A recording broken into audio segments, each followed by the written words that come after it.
the Baen Free Radio Hour.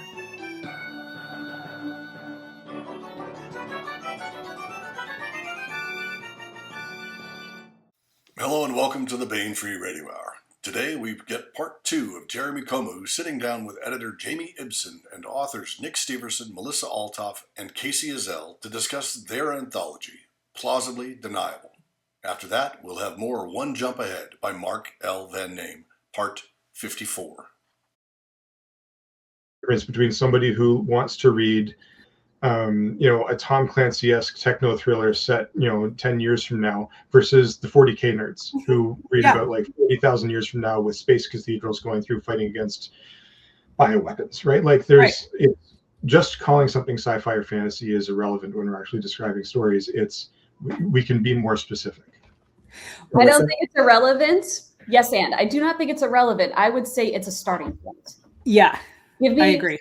It's like, so if you talk with Ben Yellow, if we all don't know who Ben Yellow is, educate yourselves. He is like the gentleman of, he holds our history, right? Mm-hmm. He's been around in this industry and conventions and sci-fi and fantasy for time math years. And he is amazing. If you ever see him at a con, go sit down and talk with him, right? Mm-hmm. Respectfully.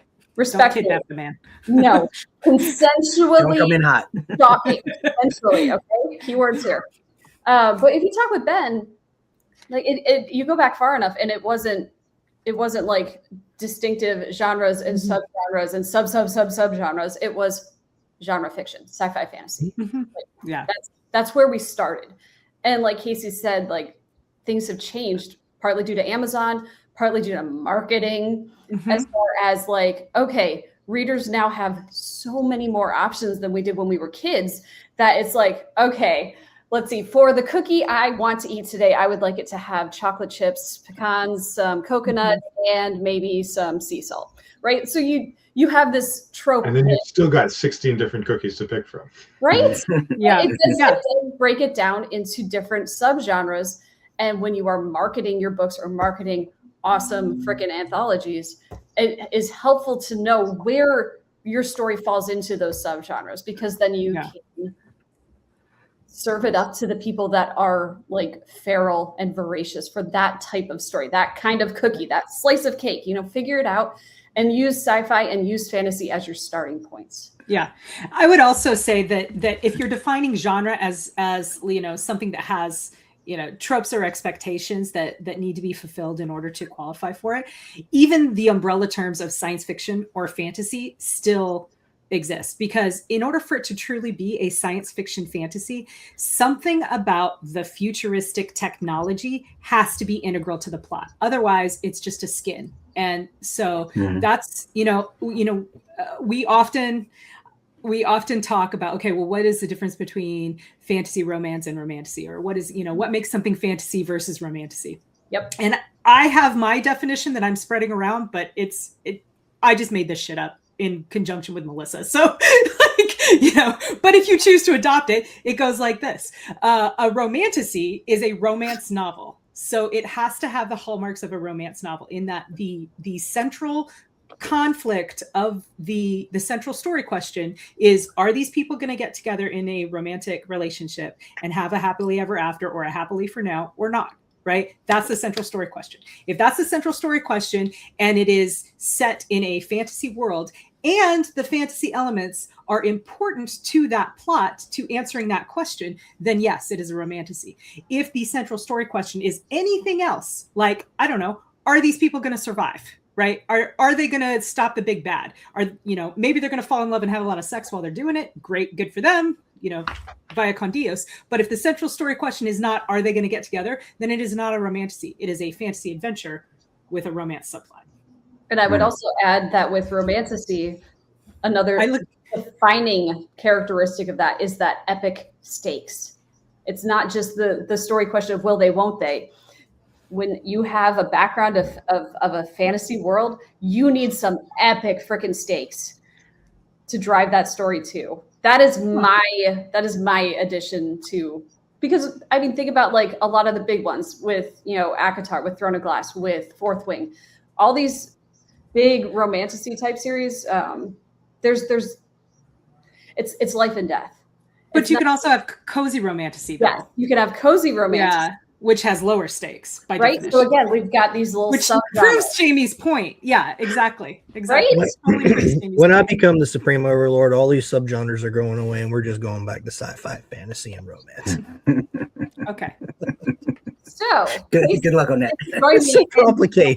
Alliance against Nick, the supreme overlord of the genre. Everything. All right. So you asked for tangents, man. Here we go. No. Ask for tangents. We got you. So bringing it back, we're going to stick with Melissa on this because you haven't talked about your story yet. Oh, yeah. So I want you, tell me about your story. Give me the elevator pitch, expound, however you want to do it. So here's the thing. I don't remember what the story is about. I'm joking. Okay. It's been a minute, y'all. There have been so many. She read it 20 minutes before we got on here. You think I had time for that? Boy, my God. I was at the grocery store. Anyways, so elevator pitch is what happens when and again, this is going to be a little bit difficult to not give spoilers, but so Bronze Legion. It'll be fine. It'll be fine. So Bronze Legion, the Bronze Legion universe has, it's basically set in the far future. No, we're not doing time math because screw that. Earth and the Sol system, we do not care about them, except for we kind of do in this short story because up till that point, we'd ignored them. We have the Mars Protectorate, where the original Mars was destroyed and the survivors founded the new world, right? We have awesome spaceships that can do awesome things, so we're going to ignore the hard science aspect of that. And we've got different planets. The Mars Protectorate is kind of our protagonist empire. And we have different organizations within that. We have the Bronze Legion, which is the 13th Legion. So we have the legions that are kind of based off of the French Foreign Legion, Jason's brainchild.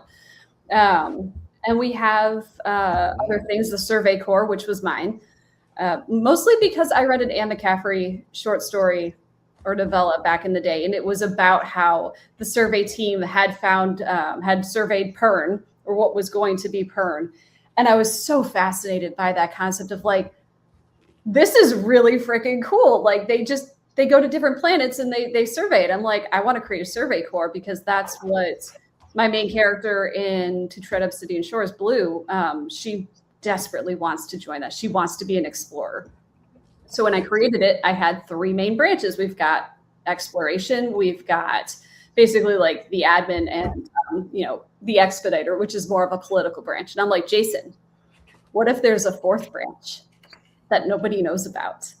Because when you explore things in a vast galaxy, you find things that maybe are not so friendly to humanity.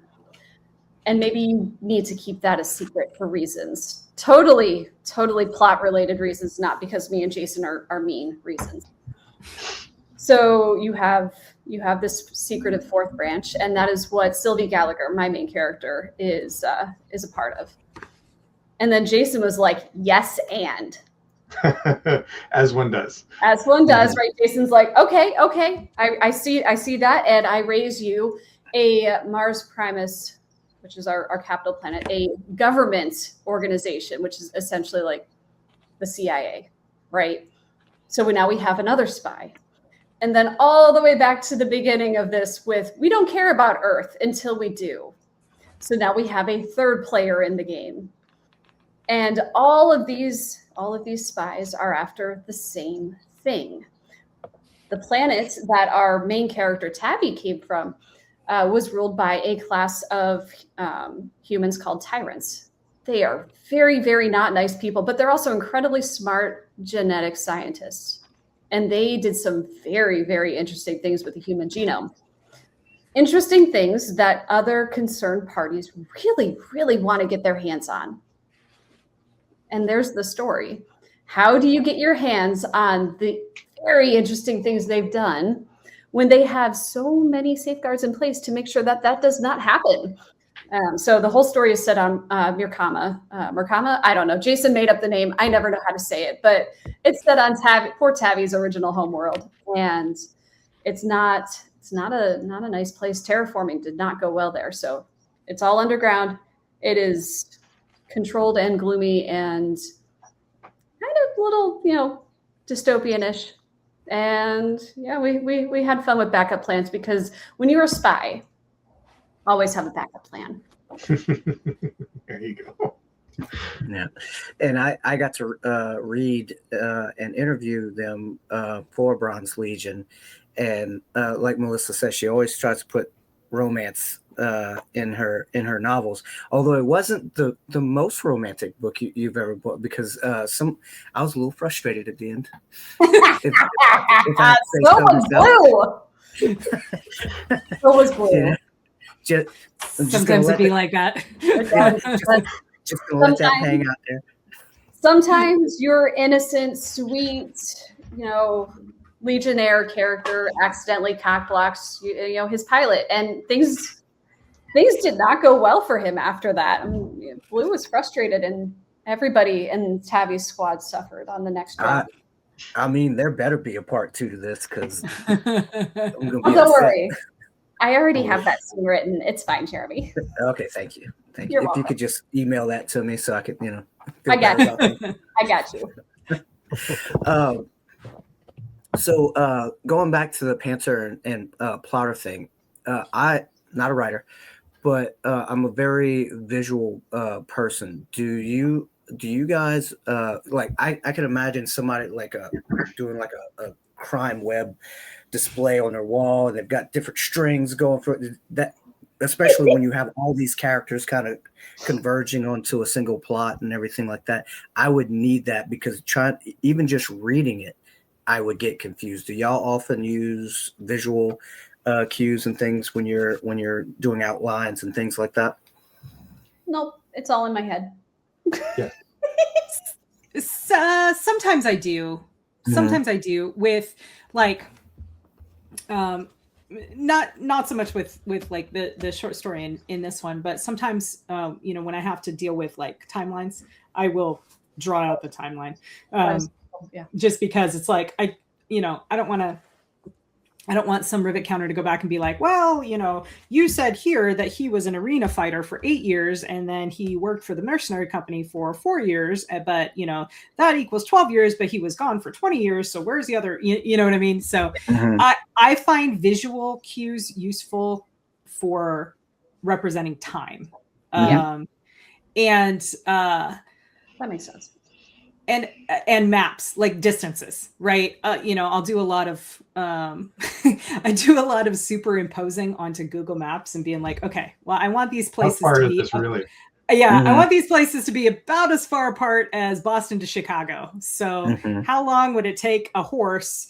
Well, I can't do a horse in Google Maps, so I do a person in Google Maps. How long would it take to walk from Boston to Chicago? I do the same thing for griffins. I'm like, okay, an average horse can travel X amount of miles a day. It is this many miles from Little Rock to Nashville, right? Like how many days would it take a horse? Okay, now let's scale that up for a griffin. Yeah. Or an endurance horse, because it's fun. I've drawn out battle maps, like where I have a ground battle happening. I'll draw out the landmarks so that in my head I can look down at that and be like, okay, well, I have tanks here, skids over here, I've got my ground troops here, and then I've got my aerial coming in this way from this angle, and this is where the enemy's at. And then that just kind of helps me keep it in check where everybody is. But that's about the most I've done as far as visuals. Yeah, I actually subscribe to a program called Plotter, and it's designed for your primary plot and then your secondary plots, and then it will literally do X, Y, Z, and then the same thing, and then you can basically drag them, reorder them so that like this event has to happen before that event, and you can build your own timeline with plot points, and then who your point of view character is, or what's going on for that moment, and then you can see like, well, hold on a minute, I can't have this person be there and have them be over here at the same time. That doesn't work. And so like that kind of thing, is super helpful for bigger picture epic stories where you've got multiple points of view and things like that. but in general, like when I'm plotting, I'll start with like 3 paragraphs of, intro, meat, conclusion, and then divide that into quarters. I am a big subscriber of the Kevin Eikenberry school of the 4-phase story, although it's 2A and 2B, but whatever, I call it, 4 acts. And so I keep in mind, all right, like what's going to be my critical conclusion to the orphan phase, where all of a sudden our heroes like, no, you're like, Aunt Brew and Uncle Owen are dead, stormtroopers killed them, and we've met our pilot to get us off planet, let's go. Right. And so then we've got the meat of it, where we're, we don't yet know enough to reach the end of the story. And so the wanderer phase in plotting is where the character starts to develop the skills that they will need in order to overcome the difficulties they're about to face. Then you hit the midpoint, and then the character goes on the offensive and takes initiative, and they start pushing towards the end. They have their goal in mind. They have the skills they need. They know how they're going to get to the conclusion and what they're going to get to. And then when you go into the final martyr phase, that's where your big climactic battles and your near-death moment and your rescue happens, and so on. And so I will consciously sit down and be like, all right, I need to have, this bad guy, and this is why he's a problem this entire time. We're going to have a climactic battle, and it's going to be over the MacGuffin, and our hero's going to have to decide whether to save the MacGuffin or save the sidekick or the girlfriend or the hero or whatever. And then if we do that, then that might set up a sequel because our bad guy gets away, and stuff like this. And so you can start actually like plotting multiple books by figuring out what your key pinch points are as you transition from the different phases of the story. And you can build in, like we're gonna end up like killing this character here, or we're gonna end up, with this critical incident there, which then alters the structure of the world that they're living in, that sort of thing. And then sometimes we get to the end and we're like, yeah, nah. The very first novel I wrote was with Jason, Gunboat Diplomacy, and up until the week before we finished, the plan was always to kill Miron, the Pushtal pirate, at the end, have him and Hrent throw down, and then Hrent would finish Miron off once and for all. And we were like, no, Miron's got to make it. He's too good. Like what the hell kind of a redemption story are we telling when like our good guys, purple space bear angry cop dude just kills him and ends it? That sucks. And so we ended up coming up with a much more satisfying conclusion to it. The problem was that Kevin and Quincy were writing Enforcer at the time as well, and that was predicated on the idea that Miron had died. So we had to like find a way to wrangle all these things in and still be consistent with the novel that these other 2 guys were writing that had actually been finished before ours. And so yeah. Changing it up at the conclusion that gave us a bit of a, oh, what do we do now? But it worked. It was good. Editing is where the work is. Yeah. I like to when I'm, because like I said, I characterize myself as a pretty extreme plotter, right? I end up I realized that I don't like rewriting. So what I end up doing is I end up iterating through my outlines, and then I write to my outline and I cycle write as I do that. So by the time that I'm ready, that I've written the end, I've read those words over and over and over and over again. Yep. After having iterated, having sent the story through probably about 3 iterations of the outline phase, right? So I hit the end and I'm like, cool, send it. You know what I mean? And I've had to like pull back and be like, okay, no, let my trusted beta people read it and give me feedback, and let me do an edit pass. But in that process, in addition to kind of what Jamie said, because I follow something similar. It's not the exact same structure as what Ike teaches, but it's very similar. It's also based on the 3-act structure. Because I write very character-driven fiction, my stories tend to really turn on the choice that characters make. So I tend to start my story from the midpoint, in that start my outlining from the midpoint, because at the midpoint of every story that I write, there is a moment where the character must look into the mirror, the metaphorical mirror, it's called the mirror moment, and decide, who do I want to be, and make a choice that's either going to take them from being reactive to events to make them proactive, or make a choice that's going to keep them reactive, and then you don't have a very good story. You know what I mean?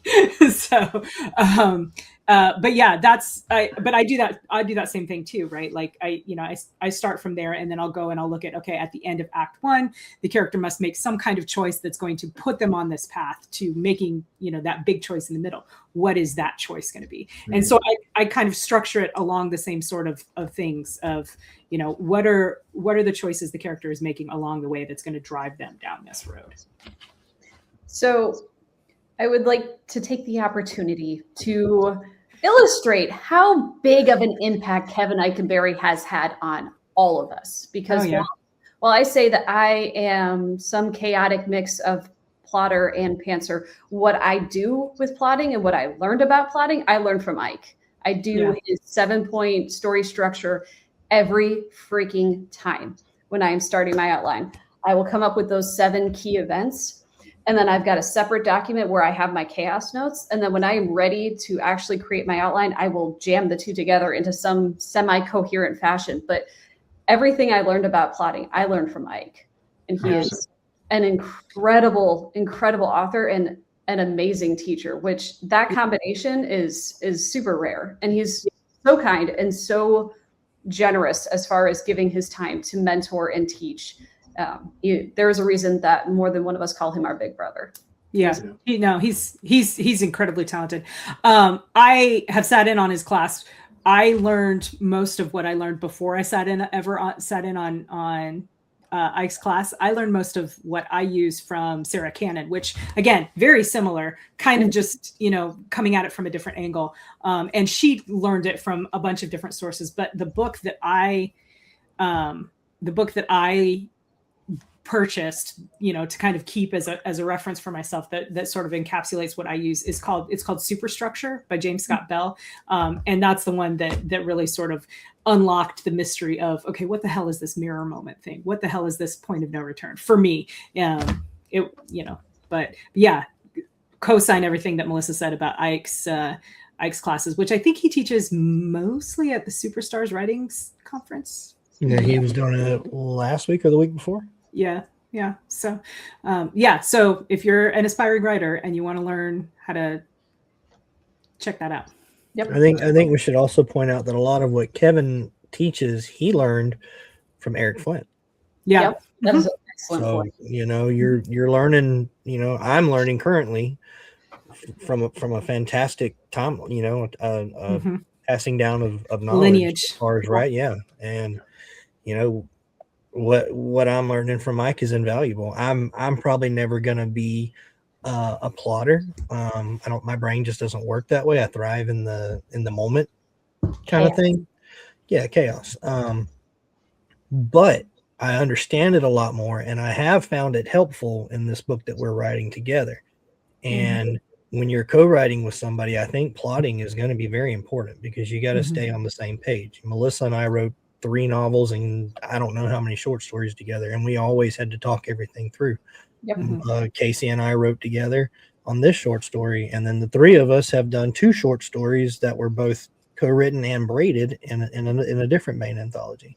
And then Marisa and I co-edited a whole anthology together, and it's all planning, and like when you're working with somebody, you have to plan. You can't just go willy-nilly and do your own thing, because then you're going to step on their toes. You know what I'm saying? And even if you're a pantser, there's nothing saying that you can't apply the lessons to the story structure stuff from Kevin when you go back to edit. You're like, what, this is good.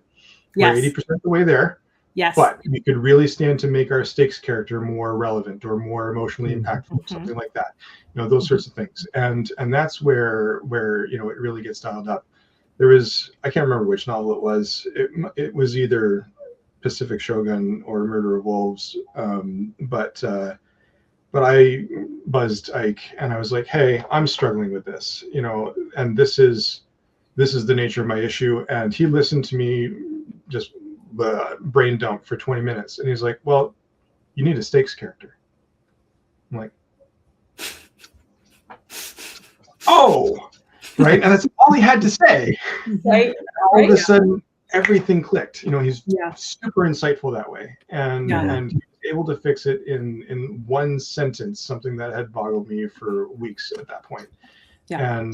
And you know, I am super grateful to him and him being willing to teach and him willing to be willing to listen to new guys who don't know what they're doing. You know, Ike is a treasure. He's good people. So Jamie, I have not forgotten about you. No problem. And we're getting close-ish to the end. What I want to do is talk briefly about Jody Lynn Nye's story. Okay. And then we'll wrap it up with Buff Orpington. All right. So Jody's story is it's not exactly a whodunit, but it is a he done it, and so our heroine has to go after. She's got to go and she's using her personal knowledge of the bad guy because they were a couple to interfere with the mission. And then things escalate when she gets read in on just how deniable this particular op is, and it's hard to talk about it beyond that. You know, in a sense, it almost came across like a space pilot version of Rambo, right? Where, like First Blood specifically, where Colonel Trotman comes in because of his expertise to try to bring Rambo in because of the chaos that Rambo was causing because of what happened, right? The ex-boyfriend steals a ship and she's like, oh hell no, and then she ends up getting involved in the chase, but also isn't trusted by the people who are trusting her to run the chase because they think she could be in on it, kind of thing. So you know, it's tight, it's fast, it's a lot of fun, you know, and I did not see the conclusion to that story coming. But it was really something else. It was a lot of fun, and considering that she did it so quickly for me, it's absolutely fabulous. Yeah. Super. Yeah, I was about to say she wrote that in a week. Yeah, it's fast. And so I lied to you. I also want to talk about our good friend Kacey's story, primarily because I really like the action in it. All these stories had great action in it, and his also feeds into his series. So I wanted to talk about that a little bit. Yeah, for sure. So the Off Duty is perhaps one of the most straight up military nonsense of the stories in the anthology. There's lots of spy stuff, but in Kacey's story, the captain of the bodyguard in newly formed Kurdistan barely survives an ambush assault that's meant to take out the new Kurdish president. Most of his team is killed, and then the story begins. He actually wrote that whole sequence, but unfortunately it chewed up into his word count, and I was like, this is good stuff. However, and so, you know, I had to put on my editor hat, and we carved that out, and we begin with him sitting down with the president and some spies and some other people, figuring out who is responsible for this attack on the president's life, and then the captain of the bodyguard is like, you know what, maybe I will put in that leave pass. And so you know, as they're breaking up with the meeting, he talks to one of the spies who's there. They come to an understanding, and then the spy stuff begins in order to put together precisely where the boss general who organized the hit on the president is hiding out. And it gets into data mining from like social media sources and stuff like that. We talked. I have an investigative background. Obviously, I was a redcoat for 14 years. I know a thing or two about running investigations. the kinds of data that one can glean from carefully looking at video and things like this. And so we talked about how he could lean on those kinds of details in order to make the story really compelling. And then he makes the call, and he gets a untraceable GOG suit dropped off, and the rip-roaring rampage of revenge begins. And it goes very, very well.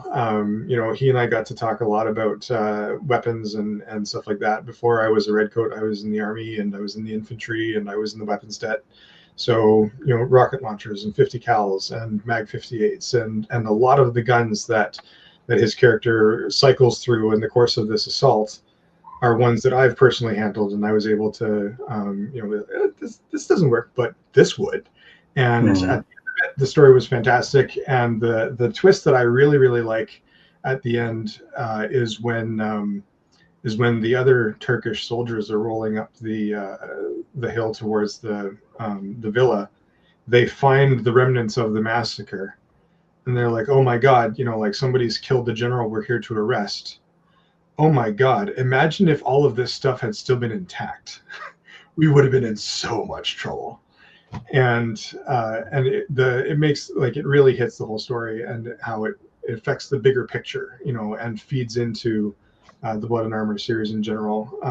He and I were talking just the other day, and he's like looking at the news these days going, he really needs to stop predicting the future. I'm just saying. Nonsense is overrated when it turns out as badly as what we're putting into our brutal science fiction stuff. Yeah. And that's not the only story that happened in, right, Kacey? Right, Nick? I don't know what you're talking about. Exactly. We take no responsibility for these things. Zero responsibility. Yeah. For them. And Melissa, is that series still ongoing? So it is currently open to more stories. We did, with the fourth book, Forlorn Hope, that I wrote with Kacey Moores, we did bring that first arc to a pretty satisfying conclusion, I think. But we left it open with some deliberate plot threads that we want to follow up on in the future. It's just a matter of time. Yep.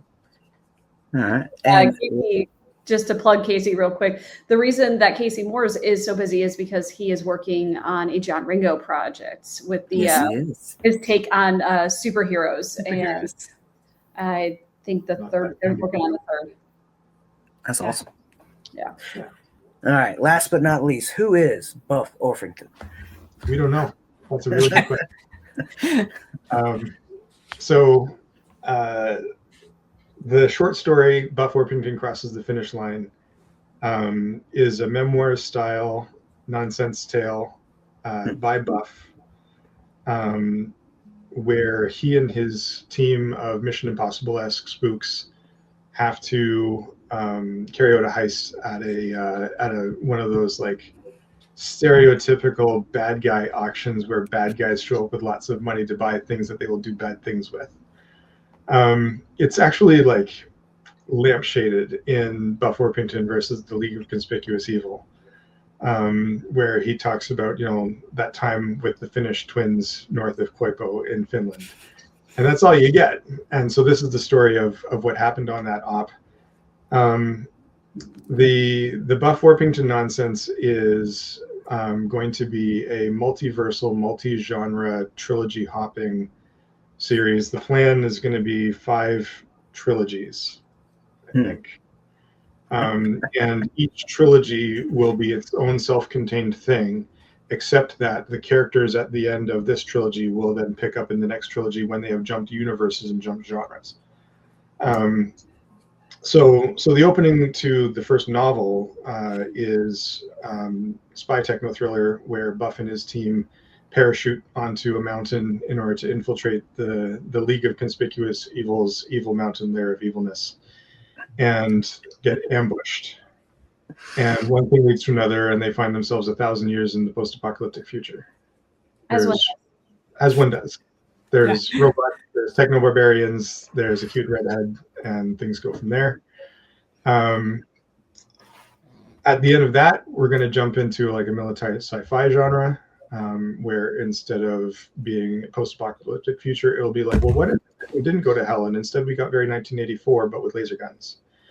There's an idea for urban fantasy, where all of a sudden they're up against like a goatee twirling version of Buff, and the bad guys from the first two trilogies end up being their allies for this one. There's all kinds of nonsense in mind. It's all told first-person memoir style, and one of the really fun things about the story is the rest of the team snarking at Buff whenever he bullshits something. And they're like, "Really? That's how you're telling that part of that story? Okay." And at one point, he literally like claps back with, "Look, what's the point of being an unreliable narrator if I can't unreliably narrate? Sit down." Great. So this one in Plausibly Deniable is meant to be, another 20 minutes into the future. There's a face heel turn where Sean Bean betrays the team, because of course he does. There's even commentary from the characters who only appear in the novel. They're not part of the team during the story. It will all make sense if you read all of it. You have to read all of it. The plan right now for the novel, at least, is going to be we're going to be hiring an artist in the next month or two. When I was at PCon last September, I approached Daryl Mayfield about doing the audio narration and how I would go about doing that independently. He heard the pitch, thought it sounded absurd, loved it, and so I want to hire him for the audio. Michelle keeps pushing me to release it in time for LibertyCon. The book is done. I read it. So what else do you want to say about it, I guess? So, one, I would like to point out that I am one lucky bitch because my friends are so talented and I get to read all the things before everybody else does. And this is why I have no time for reading anything else. So I thought it was absurd and ridiculous and just so good. Like, I was laughing while reading it. My kids are like, "What is wrong with you? Never mind. We don't want to know." My biggest critique for the whole thing was I wanted to murder Kacey, because I'm like, if I hear a yik yik one more time with what he did with the language drift, I was like, I want to. When they get to the future, like the League won back in modern day, society collapsed pretty quickly. And all of the descendants of modern day, they speak in this really garbled sort of English, but there's a huge part of it where they're using internet acronyms and Xennial slang to communicate ideas, right? Like, we're going to have a FAFO and a yik yik, right? Like, if you know, and things like this, right? And so there's literally a deliberate point where Buff is like, all right, you get the point. This is painful. I'm translating from here on out. This is not how the actual conversations went. This is what they meant. I said, that out because duck so loud when I reached that point. But I would say that it was so well done because you're just so confused. Like, what gibberish are they freaking speaking? It goes along, and then I finally reached a point where I was like, wait a minute. I knew that acronym. I know that means. And then almost everything they'd set up until that point suddenly just clicked into place almost painfully hard. I was like, oh, you mother chuggers, that was rude. I sent them death threats potentially, but no, it was well done. Yeah. So yeah, lots of nonsense, lots of absurdity. When I tell people about the story, what I tell them is there's no one genre. It's Mission Impossible does Quantum Leap, except Monty Python had a hand in the script. And there's dinosaurs. That's very good. So I want to do a call back to something Kacey said earlier about you play video games to kind of decompress and unscramble your brain and stuff. And so what are y'all into right now? It's usually a couple questions, but we're getting close to the end here. What are y'all into right now, whether it's binging TV or audiobooks or reading something or video games, just to kind of step away from writing and decompress a little bit? And we'll start with Melissa. I'm just gonna laugh because I know you're kind of busy. I have no time. If I had time, I would tell you I probably binge watched all 4 episodes of the latest season of Bridgerton, because even I need to take a break from the editing insanity I am currently living through.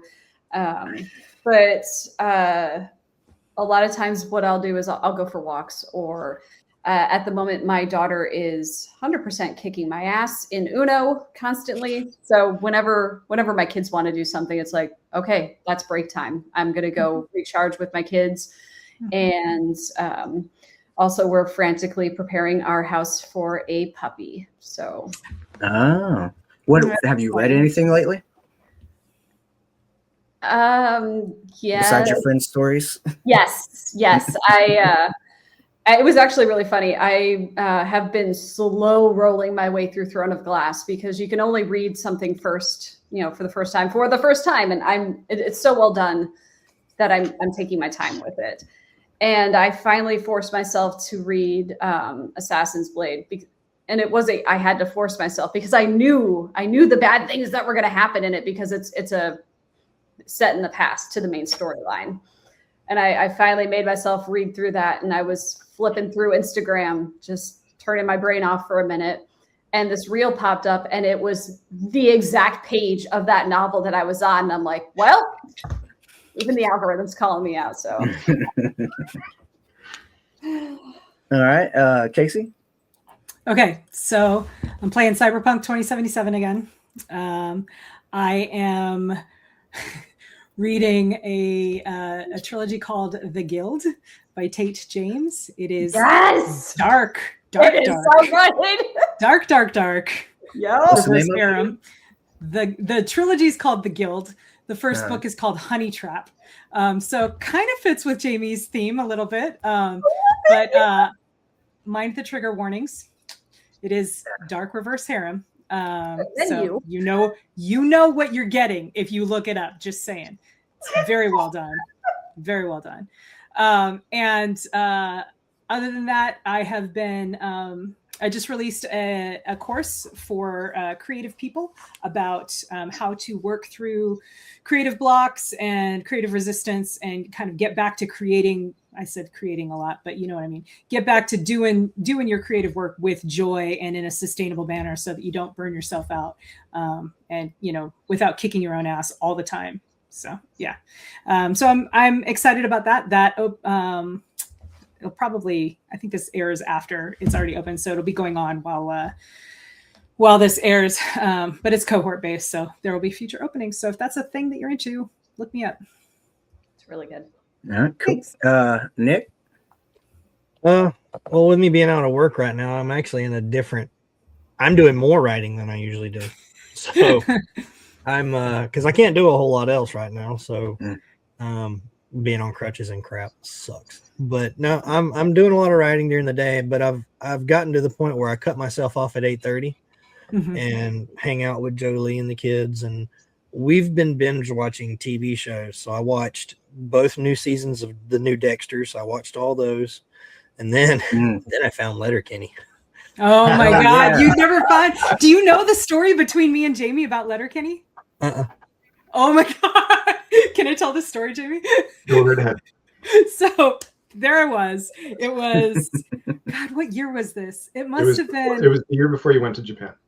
Okay, so it must have been like 2019, right? And 2018, 2019, and I discover Letterkenny, and I'm still in Maryland, and we had watched it at when I was on alert with my unit at the time. So we had like this little house where we would stay, because we had an immediate response mission. And I introduced my crew to it, and we watched all of the seasons that we could get in the US, which was like season 1. And everyone was like, this is fucking amazing. Like, we have to see more of it. And we knew that there were like 2 more seasons, but they weren't available on Netflix in the US. And I was like, hang on. I know a guy. So I called Jamie up and I'm like, hey man, let's talk about this. And as far as I know, we didn't violate any international FCC type laws, as far as I know, at least not that were in effect at the time. But through a VPN, with a Canadian account, a VPN, and a password, you can watch a lot of stuff that isn't available. That's right. Yeah, with a VPN and a trial account for Canadian streaming service, we got it done, and we got to watch the rest of Letterkenny. It was amazing. Have you seen any of Shoresy? Dude, I haven't. I want to, but I haven't. Oh, there's a spinoff. That was my next thing. The thing about Letterkenny to understand, right? Wayne is kind of the main guy, played by Jared Keeso. He also plays Shoresy, who is like the viciously chirping hockey player dude, and you never see his face, right? You see his ass, but you never see his face. Right. Yeah. and so they cut out all of the main Letterkenny stuff, and they focus primarily on Shoresy and the other hockey bros and the nonsense that's going on the ice. And in this case, Jared is able to play Shoresy facing the camera instead of them being confused as to why he looks like Wayne but also looks like Shoresy. They do some makeup. I think he like looks like he's missing a tooth because he's a hockey player, and he's got his tooth gone. He's got a beard. Yeah. He's got the badass haircut for hockey players. It's a great show. So, it's more than a hockey show. I'll tell you that right now. Yeah, it's so good. Snark. Well, that's how Letterkenny was, right? Like it, at first it's like, all right, this is kind of a weird little dumb show, but then you get into it and you're like, oh my God, this is the truth of humanity right here. This is like a philosophical treatise on human nature and the nature of relationships and deep people. Thoughts from Canadian hosers everywhere. Yeah, no shit. And season 5 allegedly. Yeah. All right. Jamie, what are you doing, man, to unwind when you're not writing? I held out a lot. Jacob Holo and Heather Holo and Cordova and me and Tom Pope. We play Helldivers 2.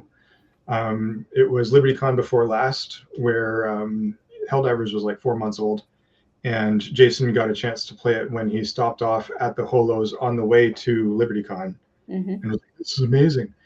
And so like that weekend, forces conspired to hook Jason up with a PS5 because we really wanted all to be able to play together. And so we've dialed it back a little bit, but I have played more Helldivers than I've played any other video game in my life. Nice. Nice. It's absurd. It's fun. Friendly fire is always on. We'll be running around on fire going, this is fine. It's nuts. But the neat thing with that is like they've been working on like a macro plot with all of the hundreds of thousands of Helldiver players all over the world, where the timeline is advancing in real life, and we're legitimately like assaulting planets in order to take them back from the automatons or from the bugs or from the squids or whatever. And like it's created its own little internal stories, and the community is really, really fun that way. So I Helldive a lot.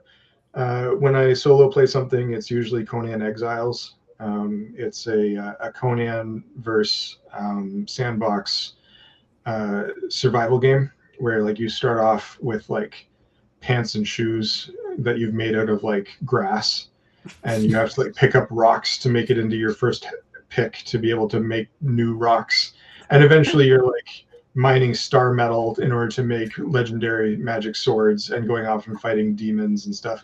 A lot of it is based out of the Conan stories. Conan is actually in the game. You can meet him at a bar. Nice. So it's fun, but it's also gory as hell in proper Conan style.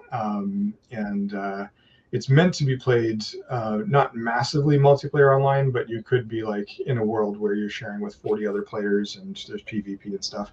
I don't enjoy playing against other people, which is why Helldivers works so well.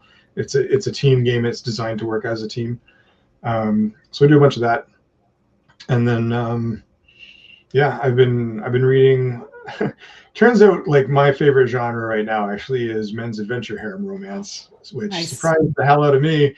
But I came to it by way of Heather's writing as Eddie Skye, and it's a ton of fun. Michelle and I listened to the audiobooks, which was a bit of a weird experience the first time, but it is what it is. I feel strange. So,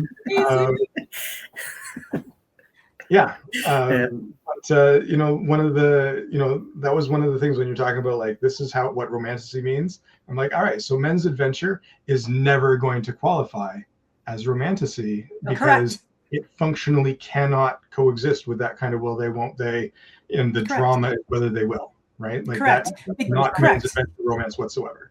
Correct.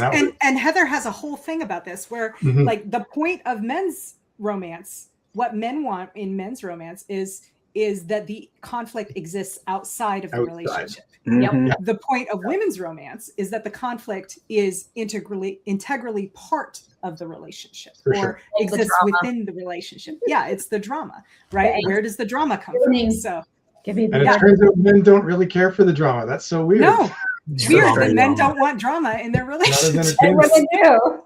It's so weird. Well, we want them in the ones we read about. I certainly am so happy that there's no drama. There is a difference between real life and fiction. Thank you. No, but I read dark romance, but I would shoot a bitch. Yeah.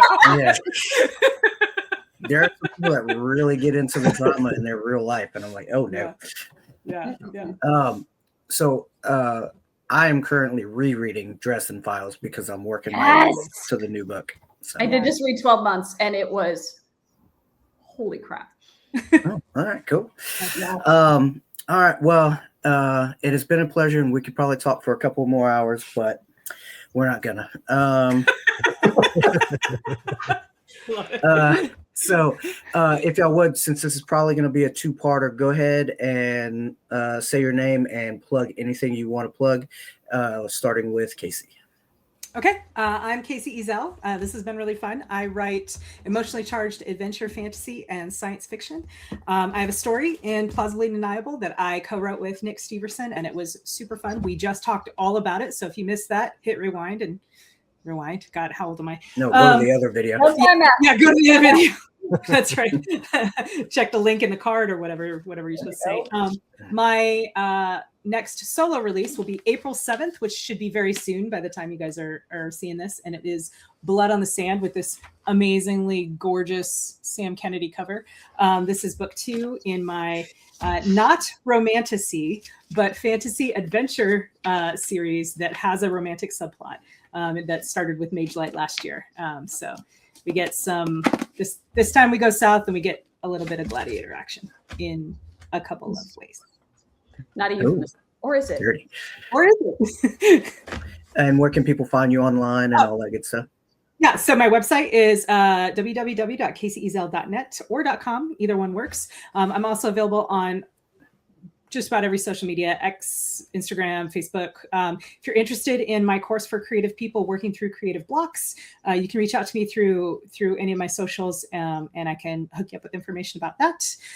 And I think that's it. Oh, right now I am planning this year on being at LibertyCon and DragonCon, but things are in flex right now. And so we will see if the schedule truly does support that.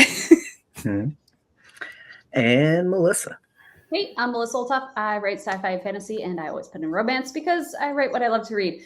And outside of having a super totally spite-written short story in Plausibly Deniable with Jason Cordova, my next solo release is going to be book 2 in my Griffin Core series, Tempered by Fire. And it is the reason I have been in editing hell for the past 3 weeks, because you want to make, as much as I joke about it, you want your story to be as epic as possible. And Tony Olthoff and Griffin Barber both are phenomenal editors. So listen to what they have to say, you know. So do you know when that's supposed to come out? That is out on July 7th. And yeah, I'm on all the socials and way too much time on Instagram. And I will be at JordanCon, LibertyCon, DragonCon, and you can find me at melissaolthoff.com or .net. Farewell, ladies. And we are on Feral Ladies. Always forget, but thank God for Jeremy. Feral Ladies, twice a month, possibly more, because we don't even listen to our own rules. That's right. Right here on YouTube. Right. We are This Ridiculous +1 because we have our amazing third Marisa Wolf, and producer Jeremy behind the scenes. Fine. What's that? No, we're too monogamous for that. The codependency is real. The codependency is real. Oh, 100% codependent. And you know what? Our husbands have accepted this. That's right. Well, they're gonna kill us all and Golden Girl it when they get older. No. We're gonna let you guys die natural deaths. And no, never. We'd never do that. We adore you. Yeah. Yes. I cherish our friendship, Jeremy. Yeah. I was about to say, you wouldn't kill your own husbands. You'd have somebody else do it. No, again, I'll shoot a bitch. I like that guy. All right. Nick, what you got going on, man? So, as Kacey's already said, I co-wrote a story with her in Plausibly Deniable. A lot of fun. We had a good time with it. My most recent solo release was Heads Will Roll. My next solo release is, I think it's in May, and that's the book I'm writing with Kevin Eikenberry. That's called A Ray of Sunshine. And then I know the only other thing I have slated coming out this year is towards the end of the year is with Bane and Chaos and Consequences. Mm-hmm. I wrote a story for that, and that was that was fun. I brought back a character I've already written before with Melissa and Kacey, Vincent Moretti. So. This is another anthem edited by Jason Cordova. Yeah. Named by my daughter. And you can find me at nicksteverson.com and on all the social medias. But if you're looking for something serious, you're going to be barking up the wrong tree. There's a reason we call him the Feral Menace. Yeah. Oh, and on that point, I also have been on the Feral Ladies. Okay. Yes. Yes. And he'll be back for more someday. Oh, yeah. And Master Cat Wrangler. Right. Website is ibsonwrites.ca, IBSON. If you write an E, it won't work.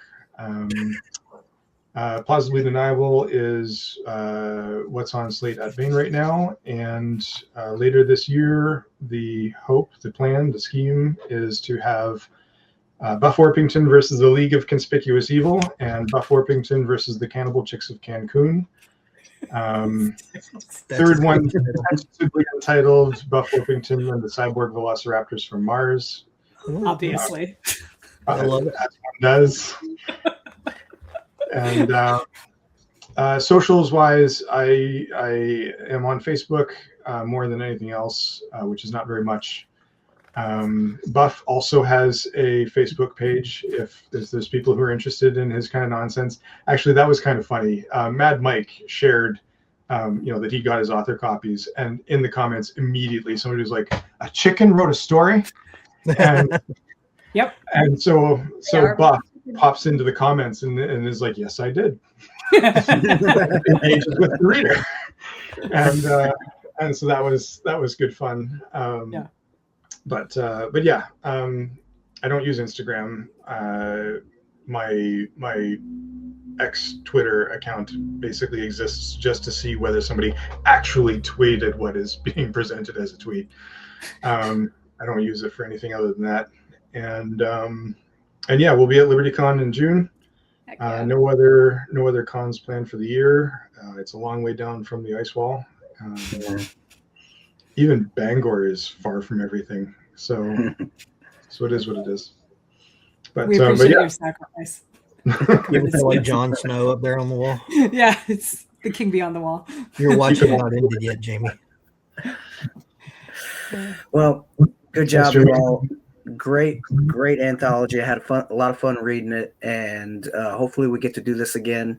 But for now, thanks to you guys, and thanks for everybody watching, and we'll catch you next time. Later. Thanks for having us. And now, as promised, one jump ahead. John Moore is a nanotech-enhanced soldier of fortune. Lobo is an AI, a living weapons and intelligence platform of enormous destructive potential. Two very dangerous wolves in a galaxy of deadly corporate and paramilitary predators. But Moore has grown weary of the killing, and just once he'd like to finish a job without leaving a trail of blood behind him. Not going to happen. Not on a pristine planet called Macon, where two gigantic corporations vie for control of the local jump gate and access to the riches of an undeveloped world. Dealing with a kidnapping and extortion scheme is only the beginning for Moore and Lobo as they work to stay one jump ahead. "So, I'm in," she said, "but with 3 conditions, and they are: 1, if this goes right, I get half of any fee the FC pays for the Zycheck information, and you credit the law with doing half the work. I'd love to get the FC to see us as useful for more than prison security." "Fair enough," I said. Her desire to impress the FC had the potential to help me lower my exposure in this whole mess. In fact, I'd be happiest if the FC sees the law as having organized the whole affair, and if I appear to be just one more member of your team, though I still get half of any fee. "Even better," she said. "Don't bother to thank me for the opportunity for the low profile." "Go on." 2, you don't tell anyone about my involvement without my prior permission. So, if this plan goes nova, the law had nothing to do with it. As far as my staff knows, I'm heading out on vacation with a heavily armed and more than a little psychotic ex-lover. "No problem," I said. "If we blow this, I expect we won't be worrying about anything other than survival." 3, we don't go until we both agree on the plan, and I use my own weapons. I'm happy to supply you too, but regardless of what you choose, if I'm going into action, I'm using my own gear. I paused, considering her demand. This one was tough, because small team missions need single leads, and I already had strong ideas about how I wanted this one to go. I must have pondered it longer than I realized, because she said, "None of these are negotiable, Moore." "I have no problem with using your weapons," I said, "and I'm fine with both of us having to agree on the plan. We can work on it here before we head to Lankin, because Lobo has all the intel we need. But you have to accept 2 key points. And they are: when the mission goes live, I'm in charge, and we make this as non-lethal as possible." She was quiet for a few moments, then nodded her head. "I can live with both of those," she said. "Then we're on," I said. "Deal," she said. "Pick me up at noon at the landing area where we met." The screen blanked. "Rather abrupt, this woman," Lobo said. "Still, she is human. So I bet she won't end up in storage for any of the mission." I was already looking forward to working with the 2 of them. Chapter 19. 3 days later, I was lying on my belly in the underbrush, bordering the road about 100 meters outside the main entrance to Chung's estate. Sweat ran down my back, arms, and legs as I sweltered in the heat-blocking camo blanket I'd wrapped around me. From the outside, I read as IR neutral. Inside, I was baking, already missing the winter of Velna. Night was tamping down the last bits of daylight like a gravedigger smoothing the ground over a freshly buried casket. The climate control in the sealed suit Lim had provided was barely working, but I couldn't complain about its comm helmet. The faceplate shifted its light sensitivity with the setting sun, so the scene in front of me remained clear and sharp at all times. In the heads-up display, I checked the small mirrors of Lobo's monitor and Lim's display. Lobo was necessarily too far away from the entrance behind Chung's estate for his sensors to be able to pick up much visual detail, but nothing they showed indicated any problem. Lim lay in a position much like mine, but on the opposite side of the estate, and her display remained still and boring, exactly as it should be. We weren't working silent, but we were keeping transmissions between us to a minimum, refreshing each other's displays on a random cycle, ranging around every 20 seconds. No point in giving Zycheck security a reason to skip the SAW inspection. Gustafson had said they would start it right after sunset, so the staff and vehicles that were attending it should be leaving soon. Our plan counted on minimum security at the house, so if Zycheck security didn't send most of the estate team to the inspection, we'd have to abort and try another approach later. On the principles that you can't be too prepared and you might as well make good use of the time available, I ran another complete weapons check. All sensors flashed green. I was good to go. I cranked up the resolution on the faceplate and focused it on the road in front of me. All 10 of the urban disturbance mines I'd scattered on a 20-meter stretch of highway clung to the road right where I'd put them. Each the dull gray color of the pavement and a little thicker than a pair of pants, so inert without a detonation code that you could walk on them or even drive a wheeled vehicle over them without a problem. Transmit that code, though, and boom. Each would blow with enough power to tear a hole in a vehicle without an armored bottom. Every surface of Chung's vehicles would, of course, be reinforced, but the mines should pop with enough power to change their course, maybe flip them. Lim had set a similar group on the highway outside the exit on the other side of the estate. I had the suit's audio pickups ratcheted almost as high as they could go, with external sensors in the blanket feeding them.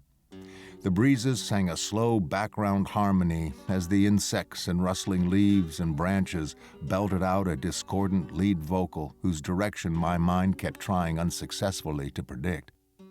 When the gate to the estate opened a few minutes later, the slight creaking of the moving metal played clearly in my ears. I took the faceplate's resolution back to normal, lowered the audio, and focused on the road in front of me. A few seconds later, the convoy of security vehicles slid past my position. When the last one had passed me, I forced a display update to Lobo so he'd have the count.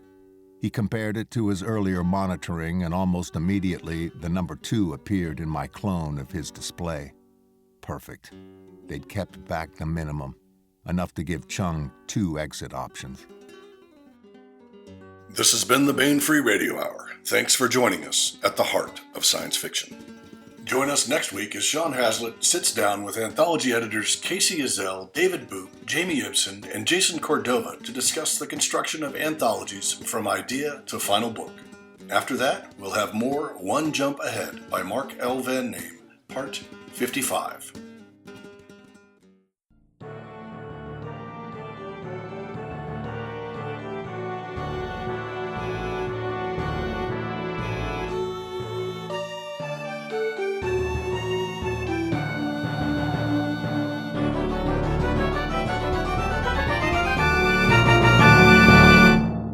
Score by Ruth Judkowitz.